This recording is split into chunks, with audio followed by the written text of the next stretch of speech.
Hello guys, আসসালামু আলাইকুম। আশা করি সবাই ভালো আছেন। তো এই ভিডিওতে আপনাদের দেখানো হবে কিভাবে আমি লাউয়ের চারা রোপণ করব। তো আসুন। তো এই হচ্ছে আমার লাউয়ের চারা, আমরা সিডলিং ট্রেতে ফেলাইছিলাম, আর এই হলো আমার সিমের চারা। তো সিমের চারা মাশাল্লাহ অনেক সুন্দর হয়েছে, লাউয়ের চারাও সুন্দর হয়েছে, কিন্তু একটু ছোট ছোট রয়েছে। তারপর আমরা জমিনে দিয়ে দিব, কারণ আমার জমিন প্রস্তুত করা হয়ে গেছে। তো আমরা ছোট অবস্থায় দিয়ে দিব, কারণ এগুলা টিকের একটু ভালোভাবে করতে হবে। এত ছোট অবস্থায় দেওয়া যায় না, তারপরে আমরা দিয়ে দিব। তো এই হলো এই একটি ট্রে, এই ট্রের চারাগুলা একটু বড় আছে। তো এই হলো চারার কোয়ালিটি, যে মাশাল্লাহ আল্লাহ তাআলার অশেষ মেহেরবানিতে আমার চারাগুলো অনেক সুন্দর আছে, গোড়াগুলা অনেক সুস্থ সবল আছে। তো এই চারাগুলো আমি এখন দিয়ে দিব। তো আমরা প্রাকৃতিক পরিবেশের সাথে খাপ খাওয়ায় চারাগুলো দিয়ে দিব, কারণ এ তারিখে অত্যাধিক বৃষ্টি। তারপরেও আমরা সব কিছু রেডি করে রাখছি, তারপরেও আমরা এখন দিয়ে দিব চারাগুলো। তো আমরা মালচিং করে রাখছিলাম। তো এই হলো আমার চারাগুলা মোটামুটি সুস্থ আছে আল্লাহ তাআলার অশেষ মেহেরবানিতে। তো আমরা চারাগুলা আজকে রোপণ করব, এই ভিডিওতে আপনাদের দেখানো হবে, তো সাথেই থাকুন। তো গাইস, যারা লাউ চাষ করতে চান তাদের চারা কোয়ালিটি অনেক সুন্দর এবং ভালো রাখবেন, কারণ চারা যদি সুস্থ থাকে তাহলে গাছও অনেক সুস্থ থাকবে, কারণ ফলগুলা অনেক সুন্দরভাবে আসবে। তো এই মালচিং এ আমরা নিচে মাটি প্রস্তুত করে তারপরে আমরা মালচিং দিছি। তো মালচিং টানানো আপনাদের দেখিয়ে দিব কিভাবে মালচিং দিতে হয়। মালচিং এর সাইডে আপনাদের কোনো ফাঁক অথবা কোনো ফাঁসা অথবা কোনো লিক টিক থাকা যাবে না, তাইলে আপনাদের ওই জায়গা থেকে ঘাস যাতে না জন্মায়, এর কারণে মালচিং দেওয়া। আরও মালচিং দেওয়ার কারণ বিশেষ কিছু উপকারিতা আছে, সার খরচটা অনেক কমে আসে, এবং আপনার সেচের পরিমাণটাও ওইভাবে দেওয়া লাগে না, কারণ মালচিং এর উপরে রোদ পড়ে, ওই যে হিটটা পড়ে ওই হিটের নিচে ঘেমে ওই ঘামটা নিচেই মনে করেন যে আপনাদের পানির মতো একটা সেচের মতো মোটামুটি কাজ করে, আর সার বাবদ অনেক কিছুই খরচ কমে আসে।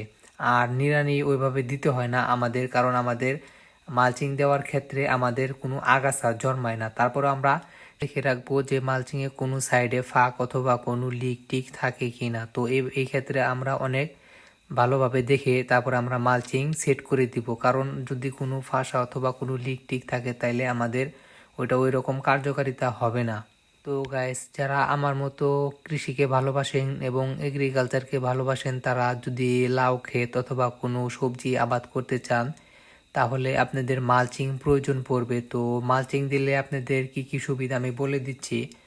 তো আপনার মালচিং দিলে সুবিধা হচ্ছে কি, আপনাদের যে ঘাস, এই ঘাস ওইভাবে আগাছা জন্মাবে না। তারপর আপনাদের মাটিটা ভালো নরম রাখবে এবং নিচে সার খরচটা অনেক কমে আসবে, কারণ আপনাদের হইতেছে গেল গাছে যে রসটা টান, ওই পরিমাণ রস আপনাদের বেডে থেকে দিতে পারবে, কারণ বেডের উপরে আপনারা মালচিং দেওয়ার কারণে ওই মালচিং এর উপরে আপনার সূর্যের আলো পড়ে। তো এই আলো পড়ার কারণে আপনার নিচে যে আছে মালচিং আছে, ওই নিচে আপনাদের একটু ঘামার পরে ওই ঘামা পানিটা আপনাদের ওই মাটির সাথে মিশে, যে ওই রসটা মাটির সাথে থাকে আর কি। তো আপনারা মালচিং দিলে এই সুবিধাগুলো পাবেন। তারপরে সার খরচ অনেক কমে আসবে, আপনাদের সেচের পরিমাণ অনেকটাই কমে আসবে, এবং রোগবালাইটা কিছুটা কম হয়। এর কারণ আপনার মালচিং এর উপরে যে রোদটা পড়বে, ওই রোদটা পড়ার পরে আপনার উপর দিকে ফেরা ফোকাস করে আপনার রোদের আলোটা চলে যায়।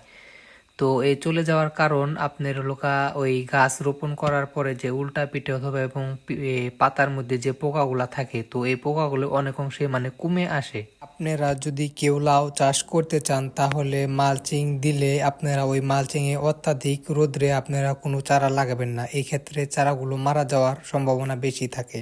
তো আমি আমার মতো করে সুন্দরভাবে বেডের মাপ নিয়ে আমি মালচিং কেটে রাখছি। তো এই কাটা অংশটুকু আমি বেডের উপরে সুন্দরভাবে আমি প্রসেসিং করে আমি দিয়ে দিব, যাতে কোনো দিকে ফাটা অথবা লিক না থাকে। তো আপনারা যদি লাউয়ের চারা লাগান অথবা কোনো সবজি করেন, তো আপনারা আপনাদের নিজের মতো কাস্টমাইজ করে আপনারা দিয়ে দিবেন। তো কোনো দিকে জানি কোনো লিক অথবা ফাটা জানি কোনো জায়গায় না থাকে, এভাবে ভালোভাবে দিয়ে দিবেন। তো আমি আমার মতো করে দিচ্ছি। তো এবছর অত্যাধিক বৃষ্টি হচ্ছে আপনারা জানেন, তো আমার কাজগুলো অনেক অনেক অনেক পিছিয়ে গেছে, কারণ এই বৃষ্টির কারণে। তারপরে আল্লাহ পাক যা করে অশেষ মেহেরবানি, আল্লাহ পাকের কাছে হাজার হাজার শুক্রিয়া। তো এই বৃষ্টির মধ্যে আমাদের কাজ করতে হবে। কারণ আমরা জমিনে এর আগে আপনার লোকা লাল শাক দিয়েছিলাম, তো আলহামদুলিল্লাহ ভালোইভাবে জ্বালাইছিল, কিন্তু অত্যাধিক তারপরে একটা না এক সপ্তাহ বৃষ্টি হওয়ার কারণে আমাদের সবগুলো মানে মারা গেছে। তো এখন বর্তমানে আমরা লাউয়ের চারা লাগাবো। তো এই লাউয়ের চারা লাগানোর জন্য আমাদের মাটি আগেই আপনাদের লোকা মিক্সড করে মাটি আগে প্রস্তুত করে রাখছিলাম। তো মাটি প্রস্তুত করার সময় আমরা কি কি দিয়েছি তো আপনাদের একটুকা বলি। তো মাটি প্রস্তুত করার সময় আমরা আগে কোদাল দিয়ে সুন্দরভাবে মাটি ঝুরঝুরা করে নিয়েছিলাম। তার আগে আমরা একটু মানে 3টা চাষ দিয়ে হাল বাইছিলাম।